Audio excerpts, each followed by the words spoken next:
ಗವಿ ಮಠದಾಗ 5:30ಗೆ ಇಷ್ಟೊಂದು ಜನ ಕಲ್ತಿರೋದು ನೋಡಿ. ಇಲ್ಲೇನು ಜಾತ್ರೆ ನಡೀತಿದೆ ತೆಪ್ಪೋತ್ಸವ ನಡೀತಿದೆ ಅನ್ನೋದೇ ಗೊತ್ತಾಗ್ಲಿಲ್ಲ. ಅದು ಬೇರೆ ಇದು ಬೇರೆ ಎಲ್ಲ ಸಪರೇಟ್, ಬರೀ ನಾಟಕ ಅಷ್ಟೇ. ಕೊಪ್ಪಳ ಗವಿ ಮಠಕ್ಕೆ ಇವತ್ತು ಸರಿಗಮಪ ವಿನ್ನರ್ ಶಿವಾನಿ ಅವ್ರು ಬಂದಿದ್ರು. ಅವ್ರ ಸಾಂಗ್ನ ನಾನು ಜಿ ಕನ್ನಡದಲ್ಲಂತೂ ಕೇಳಿರಲಿಲ್ಲ. ಇವತ್ತು ಕೇಳಿ ನಂಗೆ ಅನ್ಸಿದ್ದಿಷ್ಟೇ.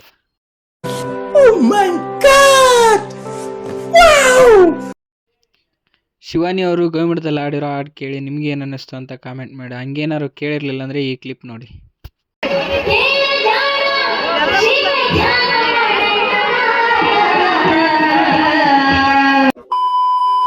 ನನ್ನದೊಂದು ಕನಸು, ನಮ್ಮ ಮಣ್ಣಿನ ಕಥೆನ ಇಡೀ ಪ್ರಪಂಚಕ್ಕೆ ಹೇಳಬೇಕು ಅಂತ. ನಮ್ಮ ಊರು, ನಮ್ಮ ಜನ, ನಮ್ಮ ಉಂಡಿಗೆ. ನಮಸ್ಕಾರ ರೀ ಎಲ್ಲ ಕೊಪ್ಪಳ ಮಂದಿಗೆ. ನಾವಿವತ್ತು ಬಂದಿವಿ ಕೊಪ್ಪಳ ಗವಿಮಠ ತೆಪ್ಪೋತ್ಸವ ನೋಡಕ್ಕೆ. ನಾನು ನಮ್ಮ ದೋಸ್ತ ಡೈರೆಕ್ಟ್ ಕಾಲೇಜಿನಿಂದ ಇಲ್ಲಿಗೆ ಬಂದಿವಿ. ಇಲ್ಲಿ ಭಾಳ ಜನಸಂಖ್ಯೆ ಕಲ್ತ್ಬಿಟ್ಟೈತಿ. ಅತಿ ಗ್ರೌಂಡ್ ಎಲ್ಲ ಫುಲ್ ಆಗೈತೆ ಅಂತ. ಗ್ರೌಂಡ್ ಗಾಡಿ ಪಾಡಿ ಎಲ್ಲ ಬಂದು ನಿಂತವೆ. ನೋಡ್ಬೇಕು ಒಳಗಡೆ ಎಷ್ಟು ರೇಸ್ ಐತೇನೆ. ಸಾಯಂಕಾಲ ವ್ಯೂ ಗವಿಮಠ ಅತಿ ಚೆನ್ನಾಗಿ ಕಾಣಿಸ್ತಾ ಇತ್ತು. ಲೈಟಿಂಗ್ಸ್ ಎಲ್ಲ ಇಲ್ಲಿ ಅರ್ಧ ಗ್ರೌಂಡ್ ಫುಲ್ ಗಾಡಿ ನಿಂತ್ಬಿಟ್ಟಿದ್ದಾವೆ. ತೇರ್ ಇನ್ನೂ ರೆಡಿ ಮಾಡಿಲ್ಲ, ರೆಡಿ ಮಾಡ್ತಾ ಇದ್ರು. ಇನ್ನು ಕ್ಲೀನಿಂಗ್ ಎಲ್ಲ ನಡೀತಾ ಇತ್ತು. ಸಾಯಂಕಾಲ ಲೈಟಿಂಗ್ ವೀಕ್ಷಣೆ ತುಂಬಾ ಚೆನ್ನಾಗಿ ಕಾಣಿಸ್ತಾ ಇತ್ತು.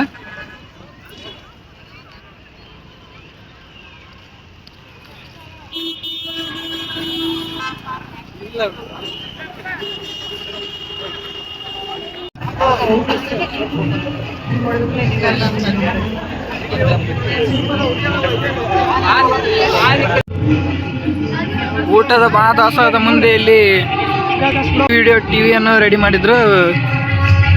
ಜನಸಂಖ್ಯೆ ಹೆಚ್ಚಿರುತ್ತಲ್ಲ, ಇಲ್ಲಿ ನೋಡಕ್ ಆಗದೆ ಇರೋರು ಇಲ್ಲಿ ಟಿವಿಯಲ್ಲಿ ನೋಡ್ಬೋದು. ಲೈವ್ ಶೋ ಇರುತ್ತೆ.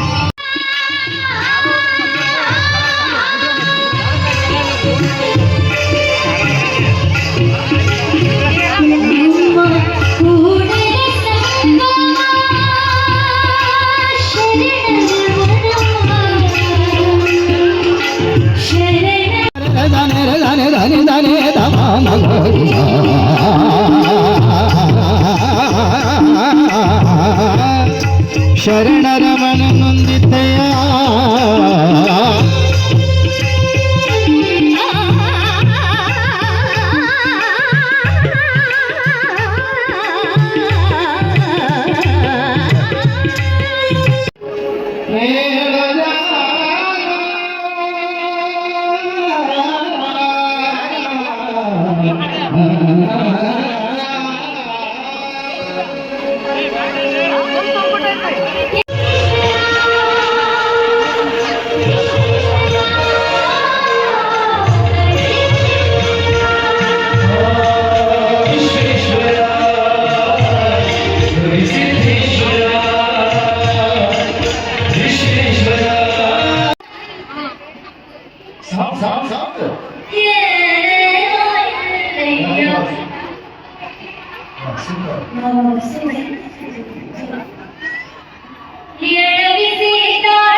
ಶಿವಾನಿ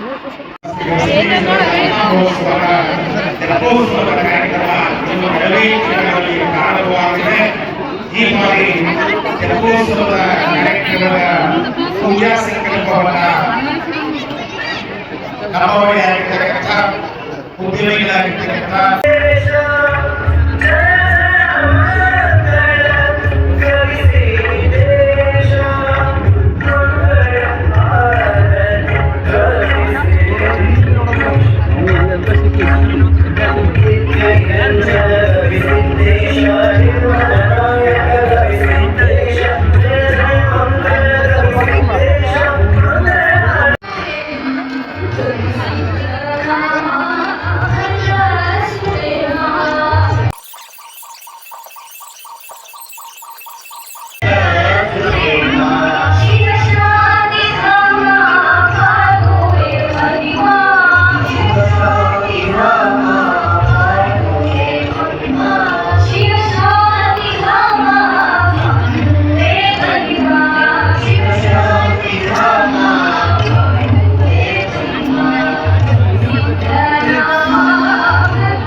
ತೆಪ್ಪೋತ್ಸವ ಕೆರೆಯ ಸುತ್ತ 5 ರೌಂಡ್ ಹಾಕುತ್ತಾ, ಅದನ್ನೇ ನೋಡ್ಕೊಂತ ನಿಂತರೆ ಲೇಟ್ ಆಗುತ್ತೆ ಅಂತ ಹೇಳಿ ಮತ್ತೆ ಹೋಗುವಾಗ ರಶ್ ಆಗುತ್ತೆ ಅಂತ ನಾವು ಬೇಗ ಹೊರಗಡೆ ಬಂದು ಸೀದಾ ನಾವು ಹೋಗಿದ್ದೆ ಮಹಾದಾಸೋಹಕ್ಕೆ.